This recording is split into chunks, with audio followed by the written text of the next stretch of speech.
Hello friends, ಇವತ್ತಿನ recipe ಬಂದು ಬದನೆಕಾಯಿ ಎಣ್ಗಾಯಿ ನನ್ನ ಸ್ಟೈಲಲ್ಲಿ. ಬನ್ನಿ ಎಣ್ಗಾಯಿ ಹೇಗೆ ಮಾಡೋದು ಅಂತ ನೋಡೋಣ.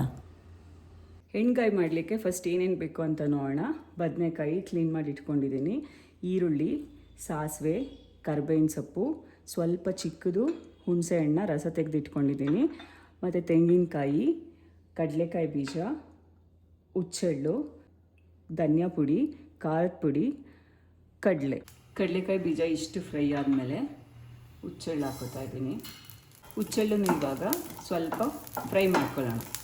ಇವಾಗ ಎರಡೂ ಫ್ರೈ ಆಗಿದೆ, ಪಕ್ಕಕ್ಕೆ ಎತ್ತಿಟ್ಕೊಳ್ಳೋಣ.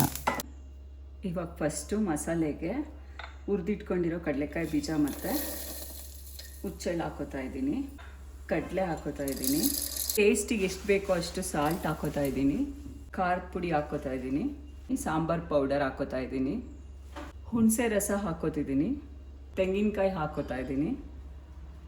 ಇದಿಷ್ಟನ್ನ ಚೆನ್ನಾಗಿ ನುಣ್ಣಗಾಗೋವರೆಗೂ ಗ್ರೈಂಡ್ ಮಾಡ್ಕೊಂಬರೋಣ. ಸ್ವಲ್ಪ ನೀರು ಹಾಕ್ಕೊಂಡು ಮಸಾಲೆ ರೆಡಿ ಆಗಿದೆ. ಇವಾಗ ಒಗ್ಗರಣೆ ಮಾಡ್ಕೊಳ್ಳೋಣ. ಎಣ್ಣೆ ಹಾಕೋತಾ ಇದ್ದೀನಿ, ಎಣ್ಣೆ ಕಾದ್ಮೇಲೆ ಸಾಸಿವೆ ಹಾಕ್ಕೊಳ್ಳೋಣ, ಕರಿಬೇವು ಹಾಕೋತಿದ್ದೀನಿ, ಈರುಳ್ಳಿ ಹಾಕೋತಿದ್ದೀನಿ. ಈರುಳ್ಳಿ ಅರ್ಧ ಬೇಯೋವರೆಗೂ ಫ್ರೈ ಮಾಡ್ಕೊಳ್ಳೋಣ.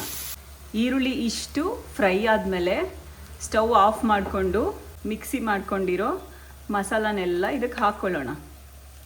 ಒಗ್ಗರಣೆ ಜೊತೆ ಮಸಾಲ ಎಲ್ಲ ಮಿಕ್ಸ್ ಆಗೋವರೆಗೂ ಚೆನ್ನಾಗಿ ಕೈ ಆಡಿಸ್ಕೊಳ್ಳೋಣ. ಕಟ್ ಮಾಡಿ ಇಟ್ಕೊಂಡಿರೋ ಬದನೆಕಾಯಿಗೆ ಮಸಾಲಾನ ಫಿಲ್ ಮಾಡಿಬಿಟ್ಟು ಬೌಲಲ್ಲಿ ಹಾಕಿ ಇಟ್ಕೊಳ್ಳೋಣ.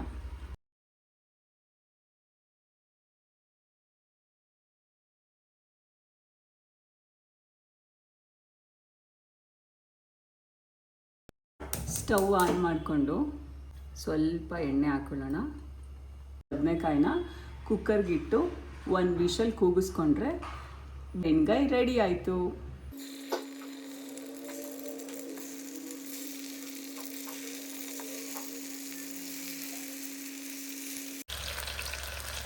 ಸ್ವಲ್ಪ ಸೈಡಿಂದ ನೀರು ಹಾಕ್ಕೊಂಡು 1 ವಿಷಲ್ ಕೂಗಿಸ್ಕೊಳ್ಳೋಣ. ಸ್ವಲ್ಪ ಸಾಲ್ಟ್ ಹಾಕ್ಕೋತೀನಿ, ಬದನೆಕಾಯಿ ಸಪ್ಪೆ ಆಗುತ್ತೆ ಅಂತ. ವಿಷಲ್ ಬಿಟ್ಟಿದೆ. ಈಗ ಲಿಡ್ ಓಪನ್ ಮಾಡೋಣ. ವಾವ್, ಸಕ್ಕತ್ತಾಗಿದೆ ಅಲ್ಲ ಎಣ್ಗಾಯಿ. ರೊಟ್ಟಿ ಪೂರಿ ಥರ ಊದ್ದಾಗ ಐ ಫೀಲ್ ಎಣ್ಗಾಯಿ ರೊಟ್ಟಿ ಎವರ್ಗ್ರೀನ್ ಕಾಂಬಿನೇಷನ್. ಬಿಸಿ ಬಿಸಿ ಆಗಿರೋ ರೊಟ್ಟಿ ಮತ್ತು ಎಣ್ಗಾಯಿ ರೆಡಿ ಆಗಿದೆ. ಟೇಸ್ಟ್ ಮಾಡೋಣ.